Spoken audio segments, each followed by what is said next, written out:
कामयाब, हम कामयाब, हम होंगे होंगे कामयाब, हम होंगे कामयाब, हम होंगे कामयाब। AIR वाराणसी प्रेजेंट्स कोविड-19 स्पेशल प्रोग्राम। नमस्कार श्रोताओ, आज कोरोना पर विशेष कार्यक्रम में मैं हूं आपके साथ अरुण पांडे। खुल के मुस्कुरा ले तू, दर्द को शर्माने दे, बूंदों को धरती पर साज एक बजाने दे। हवाएं कह रही है, हवाएं कह रही है, आजा झूले जरा गगन के चल जाके झूले जरा, खुल के मुस्कुरा ले तू। कोरोना काल के दौरान लोगों में निराशा, हताशा और भय के साथ ही मन में नकारात्मक यानी निगेटिव सोच का जन्म भी हो चला है। ऐसे में सोच को सकारात्मक रखना बेहद जरूरी है, क्योंकि सकारात्मक सोच से ही सब कुछ अच्छा होने लगता है और व्यक्ति फिर से सफलता प्राप्त कर सकता है। यदि आपकी सोच नकारात्मक है तो आप खुद को तो संशय में रखेंगे ही, साथ ही दूसरों को भी निराश ही करेंगे। ऐसे में खुद की सोच को सकारात्मक यानी पॉजिटिव बनाए रखना बेहद जरूरी है। सोच को सकारात्मक और आशावादी बनाए रखने के कई तरीके हैं। इनमें से योग है जो आपकी सोच को स्वस्थ बनाता है। सोचें अपनी सोच पर कि वो कितनी नकारात्मक और कितनी सकारात्मक है, वो कितनी सही और कितनी गलत है। आप कितना अपने और दूसरों के बारे में अच्छा या बुरा सोचते रहते हैं। इस तरीके को योग में स्वाध्याय कहते हैं, अर्थात स्वयं का अध्ययन करना। जब आप खुद की सोच पर ध्यान देने लगते हैं तो आप निश्चित ही अच्छी सोच को बढ़ावा भी देने लगते हैं। स्वाध्याय का अर्थ है स्वयं का अध्ययन करना, अच्छे विचारों का अध्ययन करना, और इस अध्ययन का अभ्यास करना। आप स्वयं के ज्ञान, कर्म और व्यवहार की समीक्षा करते हुए पढ़ें, वो सब कुछ जिससे आपके जीवन में सकारात्मक ऊर्जा का संचार होता हो, साथ ही आपको इससे खुशी भी मिलती हो। तो बेहतर किताबों को अपना मित्र बनाएं। नकारात्मक विचार हमारे मस्तिष्क में स्वतः ही आ जाते हैं, उन्हें सोचना नहीं पड़ता है, जबकि सकारात्मक बातों को सोचने के लिए थोड़ा जोर लगाना होता है। जब भी आप अपने मस्तिष्क में कोई नकारात्मक विचार आए तो तुरंत ही एक सकारात्मक विचार सोचें। ये प्रक्रिया लगातार दोहराते रहेंगे तो एक दिन सारे नकारात्मक विचार आने बंद हो जाएंगे। शुचिता का जीवन में बहुत महत्व है। शुद्धि, विशुद्धता, पवित्रता और निर्मलता का अर्थ शरीर और मन की बाहरी और आंतरिक पवित्रता से है। साथ ही मलिनता को बाहर निकालना भी है। इसके दो प्रकार हैं। बाह्य का अर्थ बाहरी शुद्धि से है और आभ्यंतर का अर्थ आंतरिक यानी मन, वचन और कर्म की शुद्धि से है। जब व्यक्ति शरीर, मन, वचन और कर्म से शुद्ध रहता है तो उसे स्वास्थ्य और सकारात्मक ऊर्जा का लाभ मिलना शुरू हो जाता है। योग और आयुर्वेद से यह संभव हो सकता है, या शुद्धता बरतने से भी ये अवश्य संभव हो सकता है। जैसे बाहरी शुद्धता का अर्थ अच्छे से स्नान करना, शरीर को अच्छे से साफ रखना, और आंतरिक शुद्धता का अर्थ पेट, मन और मस्तिष्क को साफ सुथरा रखना। हालांकि योग में शुद्धि हेतु पंचकर्म और पंचक्लेश के बारे में भी बताया गया है।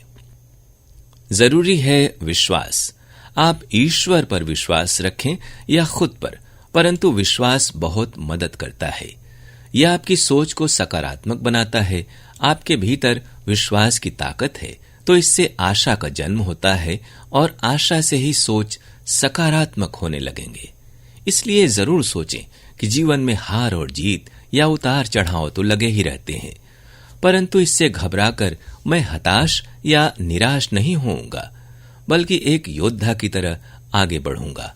खुद के भीतर एक फाइटर को पैदा करें। आपके श्वास प्रश्वास की गति ही आपके विचारों को चलाती, सकारात्मक या नकारात्मक बनाती है। आप कभी गौर करें कि जब आपको क्रोध आता है तो आपके श्वास की गति, चलने का ढंग बदल जाता है, या जब प्रेम के भाव होते हैं तब श्वास अलग तरह से चलती है। इसी से आपका रक्त संचालन भी होता है। अतः योग में कहा गया है कि श्वास प्रश्वास के मंद और शांत होने पर, इंद्रियों के विषयों से हटने पर मन अपने आप स्थिर होकर शरीर के अंतर्गत किसी स्थान विशेष में स्थिर हो जाता है और फिर ऊर्जा का बहाव भी एक ही दिशा में होता है। ऐसे चित्त की शक्ति बढ़ जाती है। फिर वो जो भी सोचता है वो घटित होने लगता है। जो लोग दृढ़ निश्चयी होते हैं, अनजाने में ही उनकी भी धारणा पुष्ट होने लगती है। विपरीत परिस्थिति अर्थात संकट का समय ऐसा समय जो आपके समर्थन में नहीं है या संकट काल है। संकट के समय ही ये सिद्ध करने का होता है कि आप योग्य हैं, काबिल हैं और सर्वश्रेष्ठ हैं। चाहे खुद पर आया हो, परिवार पर, मित्र पर आया हो या आपके संस्थान पर, आपको उस संकट से डटकर ही उस समय मुकाबला करना होता है। संकट के समय पलायन करने या हथियार डाल देने से धर्म का भी त्याग हो जाता है। ऐसे समय कुछ बातों का ध्यान रखना बहुत जरूरी है। विनम्र बने रहें, हर परिस्थिति में सोच समझकर बोलें और कदम उठाएं। अपने गुरु, माता पिता और अन्य सभी का आदर करें। जो लोग अपने माता पिता और गुरु का आदर करते हैं वे प्रशंसा के पात्र बनते हैं। इसलिए सदैव बड़ों के आदर और सम्मान में आगे रहना चाहिए। धर्म का साथ न छोड़ें। जीवन में कितनी ही कठिनाइयां आएं, लेकिन आप धर्म का साथ न छोड़ें, क्योंकि हो सकता है कि अधर्म के साथ रहकर आप तात्कालिक लाभ प्राप्त कर सकते हों, लेकिन जीवन के किसी भी मोड़ पर आपको इसका भुगतान करना ही होगा। क्योंकि श्री कृष्ण ने गीता में कहा है कि हे अर्जुन, तुझे देखने वाले आकाश में देवता भी हैं और राक्षस भी, लेकिन तू खुद को देख और समझ, खुद के समक्ष धर्मपरायण बन। यदि तू धर्म की रक्षा करेगा तो धर्म तेरी रक्षा करेगा। हम जो सोचते या जो कहते हैं वो उतना महत्वपूर्ण नहीं है जितना कि हम जो मानते हैं। अपनी मान्यता या धारणा पर ध्यान दें। गलत मान्यता या धारणाओं का त्याग करें, क्योंकि मानने से ही हमारा भविष्य निर्मित होता है। संकट का सामना करें। संकट उसी व्यक्ति के समक्ष खड़े होते हैं जो उनका हल जानते हैं। सफलता का रास्ता आपके खिलाफ खड़ा किया गया विरोध और संकट ही बनाता है। अर्जुन सबसे योग्य धनुर्धर था, तभी तो उसके समक्ष कई चुनौतियां खड़ी की गईं। समय जब बुरा हो तो हमें उससे एकदम से लड़ने के बजाय उसे समझकर उसका समाधान खोजना चाहिए और तब ही पराक्रम करना चाहिए। जरूरी है समस्याओं पर चिंता करने के बजाय उस पर चिंतन करना। मजबूत आत्मबल, इच्छा शक्ति और सकारात्मक सोच के साथ कोरोना को आसानी से शिकस्त दी जा सकती है। इस बीमारी से ठीक हुए अधिकांश लोगों का यही मानना है कि खुद की सोच को पॉजिटिव रखें तो कोरोना जरूर निगेटिव हो जाएगा। तमाम लोगों ने नकारात्मक सोच और कोविड प्रोटोकॉल का पालन करते हुए इस बीमारी के चंगुल से मुक्ति पाई है। तो जरूरी है मास्क लगाएं, टीकाकरण कराएं और पालन करें 2 गज की दूरी का। खुशियों की कोशिश में हर दिन दर्द झमेला है, बातों को टिम टिम करने दो, धूप अंधेरा है।